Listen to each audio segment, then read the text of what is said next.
Papakita ko lang kung paano nyo pwedeng paganahin yung black box kung meron kayong black box at wala kayong audio interface. Pwede siyang gamitin as audio interface.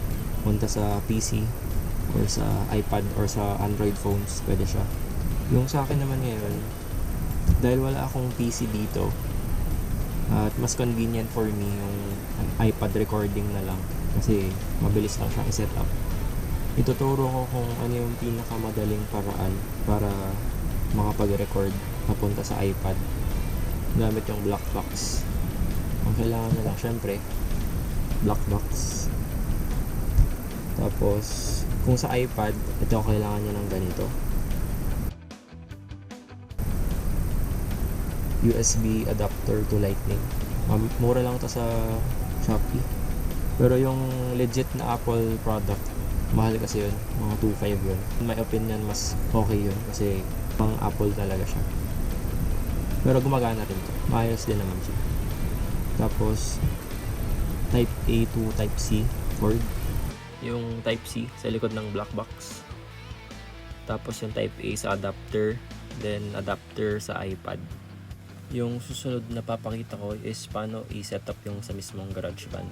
Kapag bukas ng GarageBand, usually ito yung interface na makikita natin. So punta lang kayo doon sa parang microphone na icon. Tapos more sounds. Gagamitin natin yung sa may clean. Mahanap yan doon sa may fun. Tapos clean, yun yung i-click nyo. Then may lalabas na ganitong icon. Click nyo lang yung turn on monitoring para gumana siya.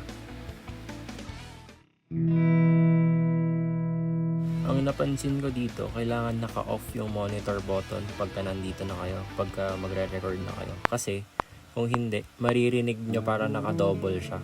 Since yung monitoring natin nanggagaling sa out ng black box, magdo-double talaga siya. Pero if yung monitoring nyo is naka-connect sa mismong input ng iPad, okay lang siya.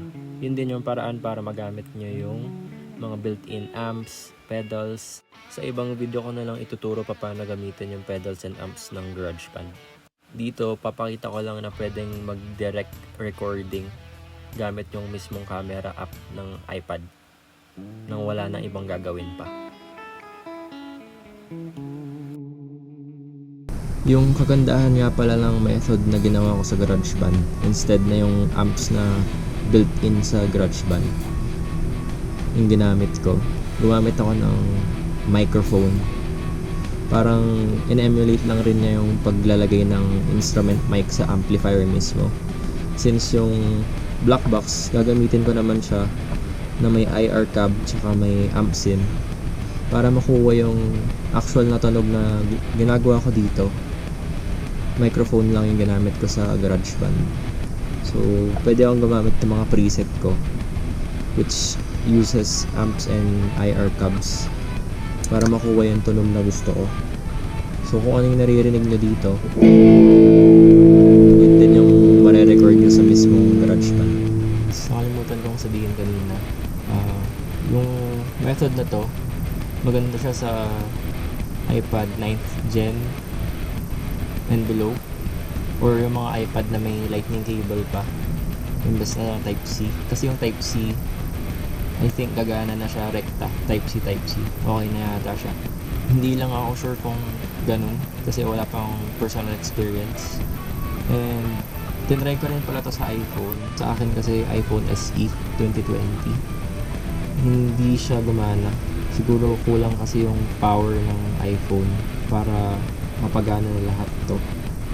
Tinry ko siya dito. Pero sadly it doesn't work. Sa iPad lang siya gumagana. Pero at least nakapag-record.